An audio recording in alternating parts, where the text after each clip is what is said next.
오늘 방종과 섭리라는 말씀의 제목으로 함께 은혜를 나누고자 합니다. 이제 13장부터 이제 삼손의 기사가 시작이 되어지는데, 지난주에 나눴던 말씀은 이제 삼손이 출생하게 될 것을 그 부모에게 예고하는 그런 장면이었습니다. 그 삼손은 하나님께 바쳐진, 나면서부터 하나님께 바쳐진 나시린이 될 것이다 라는 얘기를 들었었고, 또 더욱 놀라운 것은 바로 그 당시에 지금 이스라엘이 블레셋의 지배 아래 40년 동안 고통을 당하고 있었는데, 바로 이 아이가 블레셋에서 이스라엘을 구원하기 시작할 것이다. 바로 이 구원자에 대한 그 구원자 출생을 예고하고 있는 거죠. 성경에 보면은 이렇게 그 위대한 인물이 출생할 것을 예고한 그 경우가 그렇게 많지는 않아요. 세례 요한이나 예수님 정도 이렇게 나타나지, 이렇게 삼손같이 이렇게 특별히 나면서부터 이렇게 그 예고했던 경우가 드문 것 같습니다. 어쨌든 특별한 그 출발이 시작이 되었습니다. 또 지금까지 우리가 사사들을 보면은 참 실망스러웠습니다. 기드온이나 입다나 그 출신도 별로 그렇게 좋지 않았었고, 또 더군다나 그들이 하는 일이라고는 또 이렇게 사사로서 그 역할을 감당하기도 했지만은, 그러나 그 뒤끝이 별로 좋지 않았던 그런 경우들이 많았었습니다.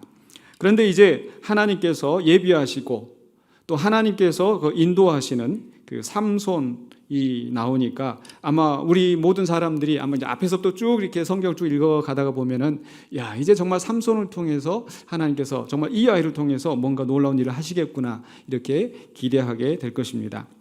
더군다나 그 마지막, 그 13장의 마지막 기사가 이렇게 끝나는데요. 24절에 보시면, 그 여인이 아들을 낳음에 그의 이름을 삼손이라 하니라. 그 아이가 자라매 여호와께서 그에게 복을 주시니라. 그 아이가 자라니까 하나님께서 복을 주셨다. 마치 우리가 예수님을 연상하게 합니다. 또 키가 자라고 지혜가 자라고 하나님과 사람들 앞에 사랑스러워 가시더라.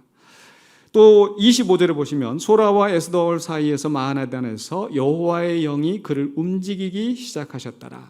하나님이 복을 주실 뿐만 아니라 여호와의 영이 그에게 임하여서 그를 움직이신다. 야, 하나님의 영의 인도하심을 받는 것. 역시 이 부분도 그 예수님처럼, 예수님께서 공생애를 시작하실 때 성령에 이끌리셔서 광야로 가시고 성령을 힘입어서 귀신을 쫓아내시고 이런 그 역사를 이루시는 거죠. 그래서 정말 이 삼손에게 우리가 거는 기대가 클 수밖에 없습니다. 그렇다면 이제 이 13장 마지막 절에서 여호와의 영이 그를 움직이기 시작하셨더라로 끝나는데, 그렇다면 이제 14장에서 어떤 장면이 나올 거라고 기대가 되십니까? 우리가 지금까지 앞에서 보면은 하나님의 영이 온니엘에게 임하여서 그가 가서 원수들을 무찌르고 그런 놀라운 역사가 있었는데, 이제 삼손이 하나님의 영에 이끌리기 시작하니까 이제 드디어 하나님께서 구원의 역사를 시작하시겠구나, 이런 생각을 갖고 우리는 14장을 넘어갑니다. 그런데 뜻밖의 그런 일은 일어나지 않고, 이제 1절로 4절에 보시면은 이 삼손이 자기 부모에게 블레셋 여자를 아내로 맞이하게 해달라고 이제 요구하는 장면으로 시작을 합니다. 1절에 이렇게 기록이 되어 있어요. 삼손이 딥나에 내려가서, 지금 그 딥나는 바로 이 블레셋의 한 도시입니다. 그런데 거기 이제 내려갔다라고 되어 있어요. 보면 내려갔다 올라갔다, 우리도 이렇게 흔히 쓰는 표현인데, 특별히 이 사사기에 보면은 이 바로 삼손이 자기 동네에서 블레셋 동네로 내려갈 때는 내려갔다라는 표현을 쓰고, 다시 또 2절에 보면 올라와서 이렇게 되어 있습니다.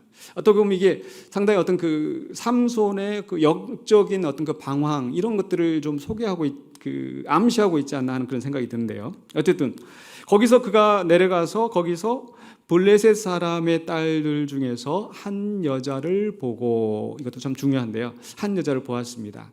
그리고 이제 2절에 보면 이제 올라와서 그 부모에게 이야기합니다. 내가 가서 블레셋 사람의 딸들 중에서 한 여자를 보았는데 그 여자를 내 아내로 맞이하게, 그 여자를 데려와 달라고 이야기를 합니다. 부모의 입장에서는 그게 탐탁지 않았습니다. 그래서 3절, 14장 3절 상반부에 보면은 부모가 이렇게 이야기를 합니다. 내 형제의 딸들 중에서 애나 내 백성 중에 어찌 여자가 없어서 내가 할례 받지 아니한 블레셋 사람에 가서 아내를 맞으려 하느냐 하니. 할례 받지 아니한 자들이라는 것은 굉장히 무시하는 그런 이야기죠. 자기들은 하나님께서 명령하신 대로 할례를 받은 아브라함의 자손이다, 택하신 족속이다. 그리고 이 할례 받지 않은 자들은 이방인이고 바로 이 땅에서 몰아내야 할 그런 족속들인 거죠. 그런데 단지 이방인과만의 차이가 아니라 이 이방인들과 통혼한 것은 바로 이 사사시대의 그 부패의 가장 핵심적인 원인이었습니다. 사사기 3장 6절에 보면 이렇게 되어 있죠. 그들의 딸들을 맞아 아내로 삼으며, 즉 이스라엘 족속들이 가나안 족속들의 딸들을 아내로 삼고 자기 딸들을 그들의 아들들에게 주고 서로 통혼하는 겁니다. 그래서 그 결과가 어떻게 되었습니까? 또 그들의 신들을 섬겼더라. 그러니까 그들과 통혼하면서 그들의 문화에 동화되어서 우상 섬기고 그로 말미암아서 하나님의 심판을 받고 있는 거죠. 바로 이들이 블레셋 사람의 지배 아래 놓여 있는 것도 바로 그러한 죄 때문이었습니다. 그런데 바로 이 삼손이 바로 지금 그 일을 하고 있는 겁니다. 그런데 우리가 지난 시간에 우리가 13장에서 보았던 것처럼 삼손은 어떤 사람이었습니까? 바로 블레셋에게서 이스라엘을 구원할 자, 구원을 시작할 자입니다. 그런데 그런 삼손이 가서 블레셋 여인과 결혼을 한다? 이것은 있을 수 없는 일이었습니다. 만약에 이 삼손이 블레셋 여인과 결혼한다면 바로 하나님의 계획이 틀어지게 되지 않겠습니까? 구원의 사명을 감당해야 되는데, 블레셋과 싸워서 블레셋을 쫓아내야 되는데 다 자기 처갓집이고 친척이고 이렇게 되는 겁니다. 그래서 아마 부모들은 바로 그 삼손에 대해서 삼손에 대한 하나님의 뜻이 무엇인지를 알고 있었기 때문에 더 만류하지 않았을까. 그런데 이렇게 부모가 만류함에도 불구하고 삼손이 집요하게 요청하는 거예요. 우리 성경에는 한마디 말하고 또 한마디 말하고 이렇게 되지만은 아마 그렇게 되기까지 아마 삼손이 아마 계속 졸랐을 것 같아요. 근데 그렇게 집요하게 지금 요청을 하고 있는 이유가 뭔가 3절 하반부에 보면은요 이렇게 돼 있어요. 삼손이 그의 아버지에게 이르되 내가 그 여자를 좋아하오니 나를 위하여 그 여자를 데려오소서 하니라. 내가 좋다는데 사랑의 국경이 어디 있습니까? 뭐 이렇게 해가면서 그 여자를 기어이 그 아내로 맞이하겠다고 고집을 부리고 있는 거죠. 근데 내가 그 여자를 좋아한다. 보면은 이 히브리어 원문을 좀 살펴볼 필요가 있습니다. 키히 야셰라 베나이. 그러니까 그 글자 그대로 번역을 하면은요, 그 여자가 내 눈에 옳습니다 이렇게 돼 있어요. 그 여자가 내 눈에 딱입니다. 뭐 이렇게 하면 조금 뉘앙스가 될런지. 근데 실제로 이렇게 7절에 넘어가시면은 좀 그렇게 비슷하게 그 히브리어 원문에 맞게 번역이 되어 있는데 7절에 가시면은요, 그가 내려가서 그 여자와 말하니 그 여자가 삼손의 눈에 들었더라. 삼손의 눈에 들었더라. 그러니까 여기에 쓰인 그 단어가 옳다, 딱 맞다, 바르다, 올곧다. 그러니까 그 여자가 자기 눈에 딱 맞아 떨어지는 거예요. 뭐 한눈에 그냥 뭐 애들 그 아이들 표현은 뭐 이렇게 뻑 간 거죠. 뭐 그냥 이렇게. 근데 왜 이게 중요한가 보면은요, 바로 이 사사기 안에서 이 사사시대의 그 백성들의 부패함을 표현하기 위하여서 사사기 17장 6절에 가보시면 이런 말씀이 나옵니다. 그때에는 이스라엘에 왕이 없었으므로 사람마다 자기 소견에 옳은 대로 행하였더라. 여기에 쓰이는 그 히브리어 문장이 아까 삼손이 그 여자가 내 눈에 옳습니다라고 하는 것과 똑같은 문장이에요. 그러니까 사람들이 보고 자기 소견에 옳은 대로, 자기 눈에 옳은 대로 행하였더라. 마지막 사사기 결론에서도 21장 25절에 그때 이스라엘에 왕이 없으므로 사람이 각기 자기의 소견에 옳은 대로 행하였더라. 객관적인 기준이 아니고 하나님의 뜻이 아니고 자기가 보고 자기가 판단해서 그것을 주장하는 거예요. 바로 이것은 삼손의 지금 이런 행동은 바로 이 사사시대의 부패한 그 이스라엘 백성들의 전형적인 생활 방식이었습니다. 하나님의 뜻이 기준이 아니고 하나님의 말씀이 기준이 아니고 자기 생각에 옳은 대로 자기 주장대로 그렇게 살아가는 겁니다. 삼손은 어떤 사람이었습니까? 하나님께서 은혜로 임신하게 하시고 출산하게 하시고 또 그는 나면서부터 바쳐진 나실인이었습니다. 하나님께 바쳐진 하나님의 사람이었습니다. 그리고 그를 향한 하나님의 놀라운 계획과 목적이 있었습니다. 그러나 삼손은 자신에게 주어진 삶의 목적이 무엇인지, 하나님의 뜻이 무엇인지 상관없이 그저 자기 소견에 오른 대로 그 여자가 내 눈에 딱 맞으니까 아내로 달라, 이렇게 살아가는 거죠. 이 말씀 속에서 우리 성도들은 어떻게 살아야 될지, 우리 성도들은요, 우리 로마서 12장 1절, 우리 올해 주신 우리 표의 말씀, 너의 몸을 하나님이 기뻐하시는 거룩한 산 제물로 드리라. 이건 누군가 특별한 사람에게만 주시는 말씀이 아니라 우리 모두에게 주시는 말씀인 줄로 믿습니다. 우리는 하나님 앞에 우리 모두 다 거룩한 산 제물로 드려야 된, 이미 드려진 그런 존재입니다. 그렇기 때문에 우리는 어떻게 살아야 되겠습니까? 우리 눈에 좋은 대로, 우리 생각대로 살아가는 것이 아니라 2절에 주어진 말씀처럼 같이 한번 읽어보실까요? 너희는 이 세대를 본받지 말고 오직 마음을 새롭게 함으로 변화를 받아 하나님의 선하시고 기뻐하시고 온전하신 뜻이 무엇인지 분별하도록 하라. 내 눈에 보기에 좋은 대로 행하는 것이 아니고, 내 생각에 맞는 대로 가는 것이 아니고, 하나님의 뜻이 무엇인지를 분별해야 된다는 거죠. 그리고 그 뜻에 합당하게 살아야 되는 겁니다. 근데 불행하게도 삼손은 하나님의 택하심을 받은 사사였음에도 불구하고 하나님의 뜻을 분별하기보다는 자기 눈에 옳은 대로 따라갔습니다.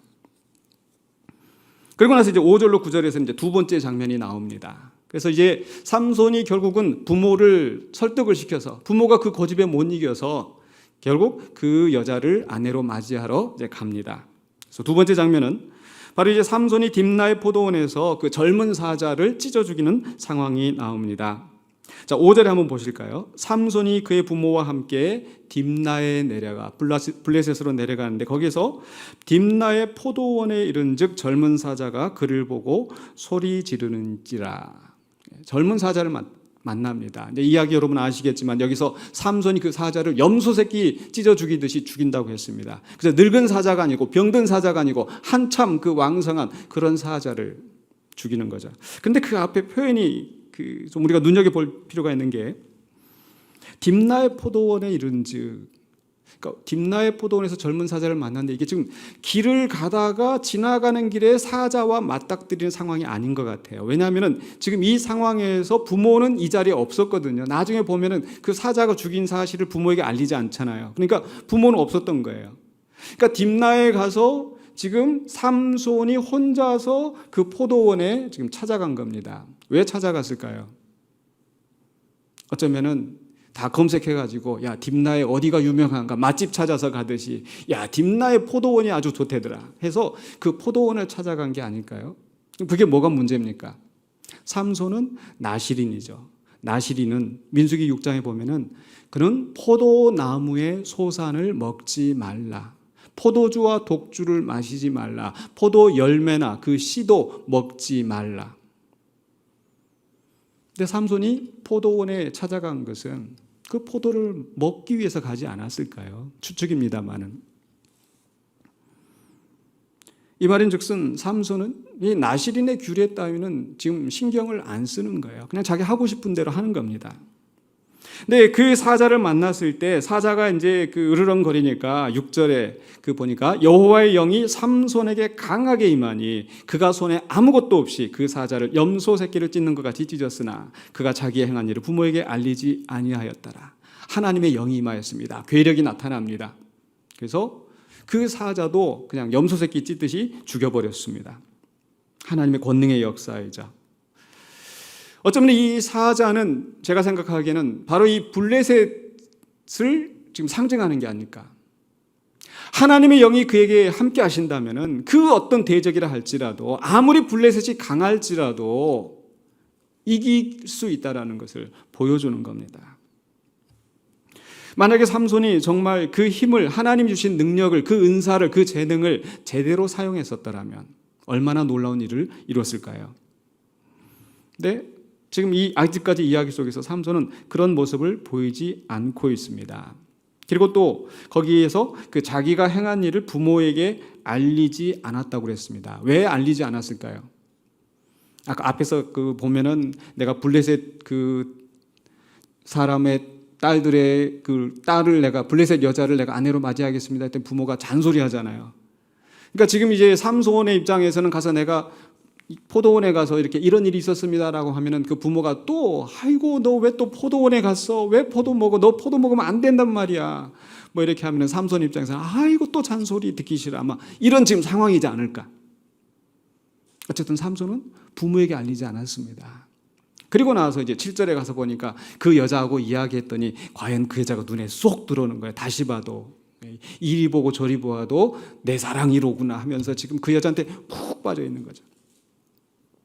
그러고 나서 이제 8절에 그 여자를 맞이하러 이제 갑니다. 맞이하러 가는데 맞이하러 가다 보니까 삼손이 8절에 보시면 가다가 또 돌이켜서 또 이 사자의 주거 있는 데로 갔어요. 왜 또 그 사자를 또 찾아가서 보니까 그 사자의 시체에 벌떼들이 그 달라붙어 있는데 보니까 꿀이 있는 거예요. 9절에 보니까 손으로 그 꿀을 떠서 걸어가며 먹고 그 부모에게 이르러 그들에게 그것을 드려서 먹게 하였으나 그 꿀을 사자의 몸에서 떠왔다고는 알리지 아니하였더라. 지금 어떤 상황일까요? 이 나시린의 규례 중에 하나는 이 포도나무의 소산을 먹지 말라는 것도 있고 또 하나는 민수기 6장 6절에 보면은요. 나시린의 경우는 자기 몸을 구별하여 여호와께 드리는 모든 날 동안은 시체를 가까이 하지 말 것이요. 계속해서 그 앞뒤로 보면은 이 부모나 형제가 죽어도 그 장례식에 참여하지 못하도록 이게 정한 겁니다. 근데 하물며 그 사자의 시체를 가까이 가고 거기서도 모자라 그 시체에서 꿀을 가져다가 먹고 또 자기만 먹는 것이 아니라 어때요? 부모에게 갖다 가져다 준 거예요. 그러니까 시체를 가까이 하는 거 이 정도 문제가 아니라 사실 이 시체에서 그 꿀을 가져다가 먹었다는 거예요. 시체에서 그 음식을 가져다 먹었다는 것은 이스라엘 백성들 그 레위기의 그 성결의 법에 의하면은 있을 수 없는 일인 거죠. 그러니까 이 삼손이 하는 것을 보면 그 하나하나가 다 하나님의 말씀에 어긋나고 하나님 뜻에 합당하지 않은 일을 하고 자기뿐만 아니라 그 부모에게 이야기도 하지 않고 그대로 또 부모까지 그 죄를 짓게 만들고 있어요. 한마디로 이야기하면 삼손은 방종의 인물이었습니다.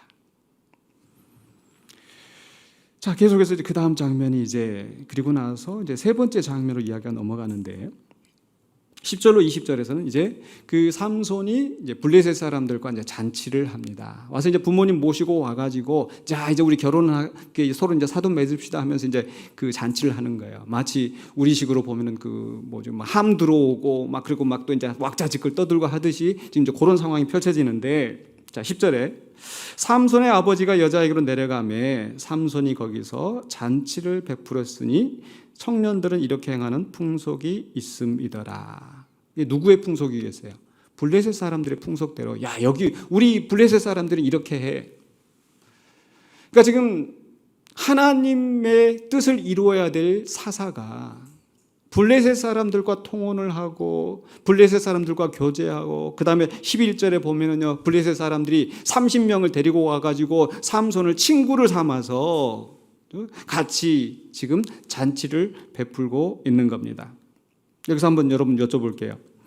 이 30명이 지금 이 삼손과 지금 만나가지고 잔치를 베풀고 있는데 이 자리에 포도주가 있었을까요? 없었을까요? 잔치니까 있었겠죠. 결혼잔치인데.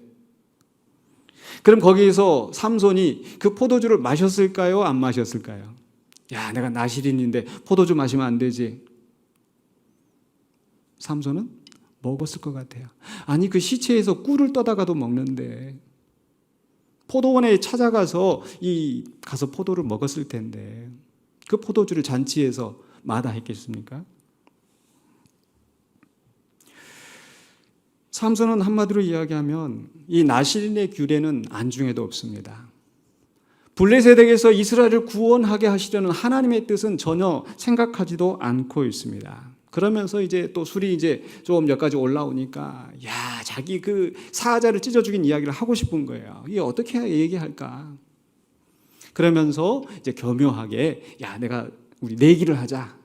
지금 처음 만나가지고 거기에서 지금 이제 내기를 하는데 그 내기의 내용이 뭡니까? 내가 지금 수수께끼를 하나 낼 텐데 지금 이 잔치하는 7일 동안에 당신들이 이 수수께끼를 풀면 내가 당신들 옷 한 벌씩 다 해줄게. 만약에 당신들이 못 맞추면 당신들이 옷 한 벌씩 해서 나한테 가져다 줘. 1대 30 도박을 하는 거예요. 근데 그 수수께끼 내용이 바로 14절에 먹는 자에게서 먹는 것이 나오고 강한 자에게서 단 것이 나왔느니라.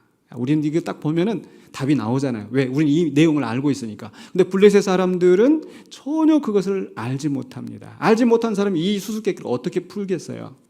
삼손이 교묘하게 지금 블레셋 사람들을 속이고 지금 자기 이속을 챙기고 있는 것이 아니겠습니까?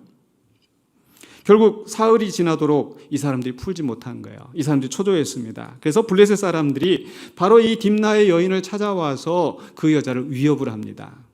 너 당장 그 네 남편한테 그 수수께끼 답을 알아서 우리한테 이야기해줘. 그렇지 않으면 너와 내 집을 다 불살라 버릴 거야. 너 우리 괜히 초청해가지고 우리 재산 뺏으려고 네가 지금 의도적으로 한 거 아니야? 삼손하고 짜가지고 이렇게 하니까 결국 이제 그 여자가 겁이 나가지고 삼손한테 가서 이제 조르는 거예요. 성경에 보면은 삼손을 강요하였더라. 그냥 하고 온 날 가서 삼손에게 가가지고 당신이 나를 사랑하기는 하는 겁니까? 나를 미워하는 거 아니에요? 정말 당신의 사랑이 정말 진실하다면은 그 수수께끼 답 하나 못 가르쳐줘요? 결국 일주일 내내 시달리다가 삼손이 결국 그 여자한테 가르쳐 줬어요. 근데 그 대화 속에서도 보면은 참 우리가 그냥 지나칠 수 있지만 좀 눈여겨볼 필요가 있는 게 그 여인이 하는 얘기가 우리 민족에게 또 그 여자가 그 답을 알고 나니까 자기 민족에게 가서 성경에 보면 이방 여인들이 이스라엘 사람과 결혼한 경우들이 있어요.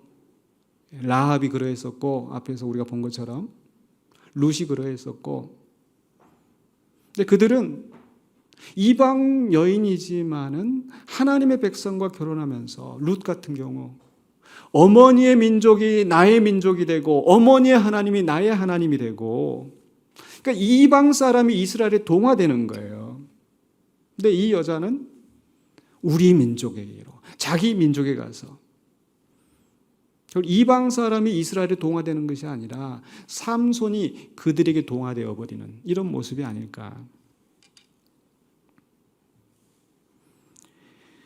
결국 그 사람들이 이제 답을 알아내고 이제 의기양양하게 가서 삼손에게 이야기하죠. 무엇이 사자보다 더 강하고 무엇이 꿀보다 더 달겠느냐? 우리 답 다 알아.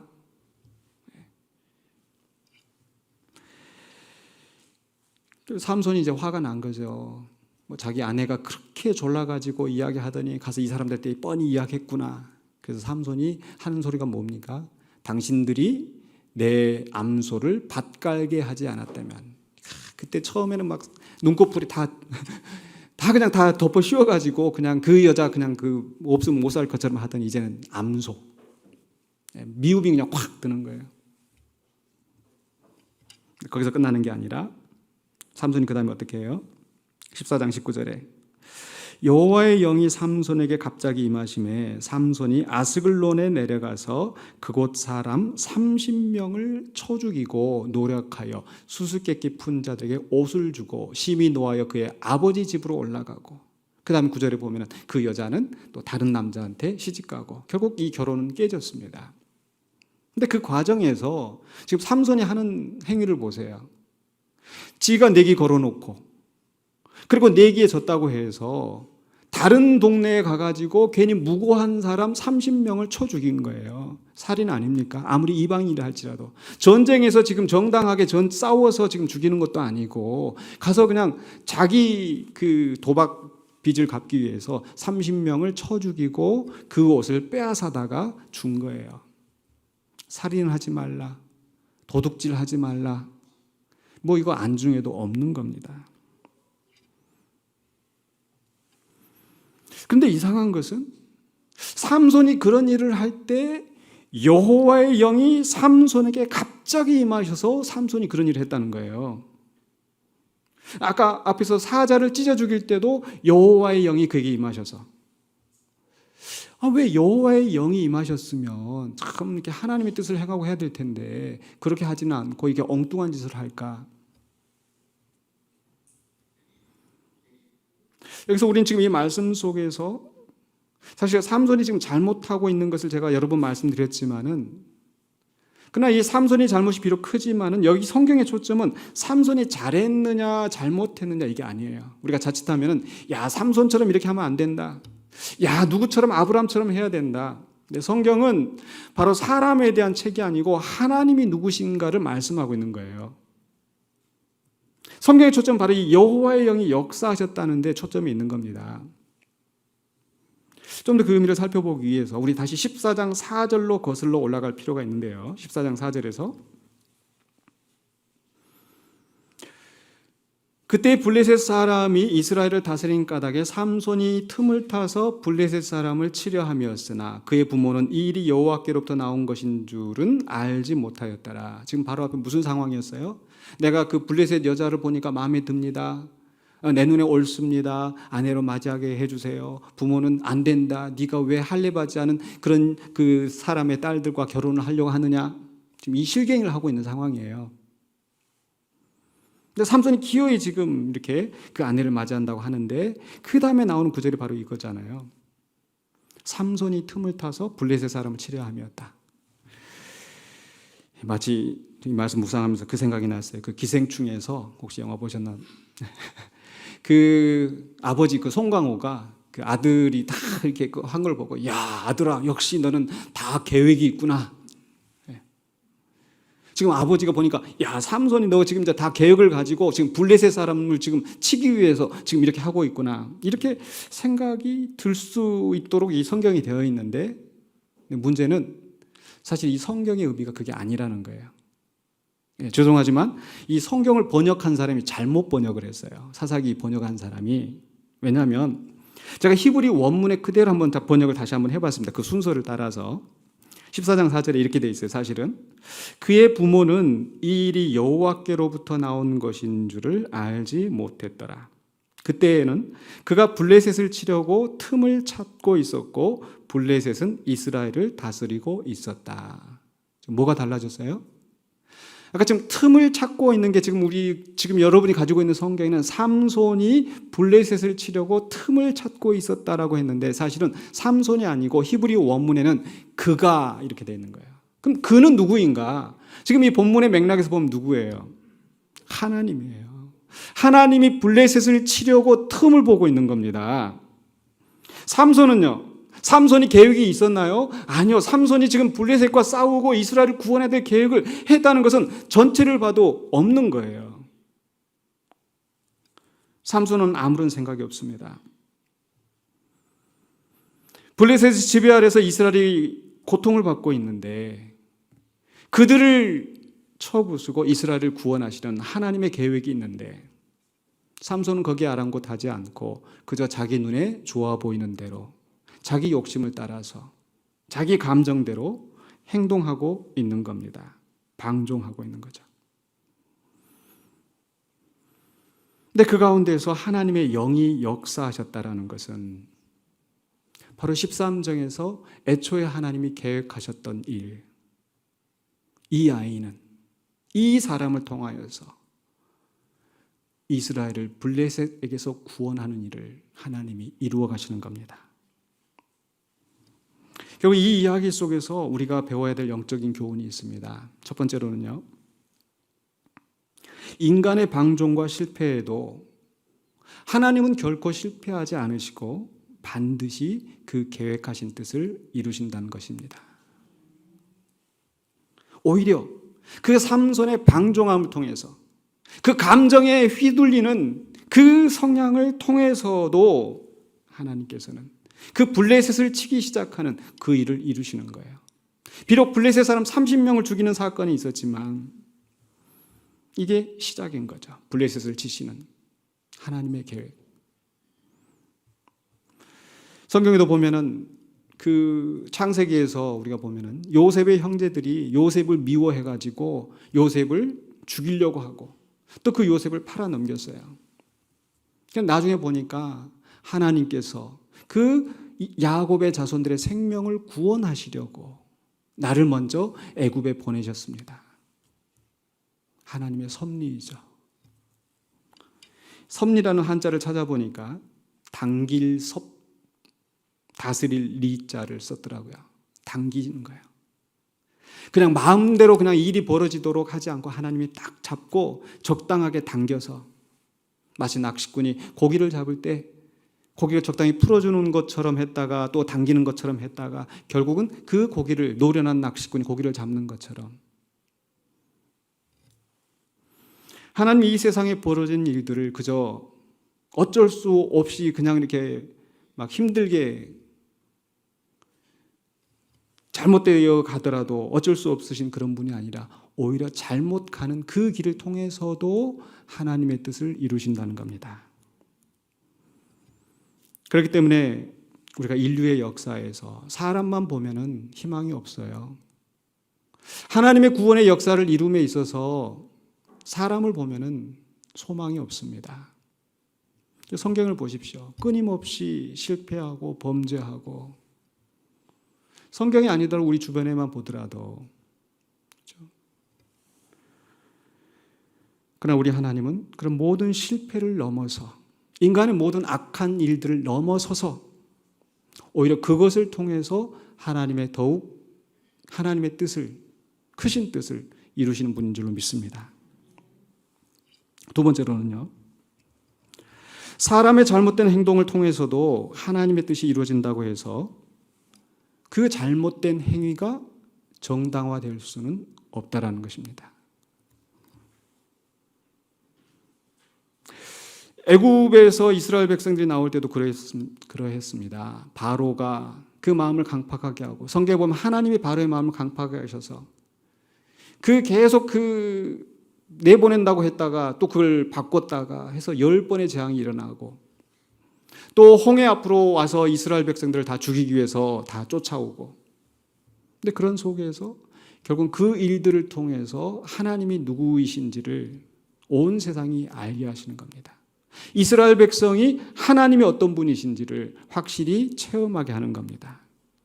결국 바로의 강팍한 마음을 통해서 하나님의 뜻을 이루시는 거죠. 그럼 그렇다고 해서 야, 바로가 큰일 했네, 이렇게 말할 수 없는 거죠. 가룟 유다가 예수님을 팔아서 예수님이 십자가 못 박혀 죽으심으로 우리가 구원을 얻었다고 해서 야, 가룟 유다가 큰일 했네, 그럴 수 있습니까? 아니요. 예수님이 가룟 유다를 향하여서 보시고 차라리 나지 않았으면 좋았을 뻔했다.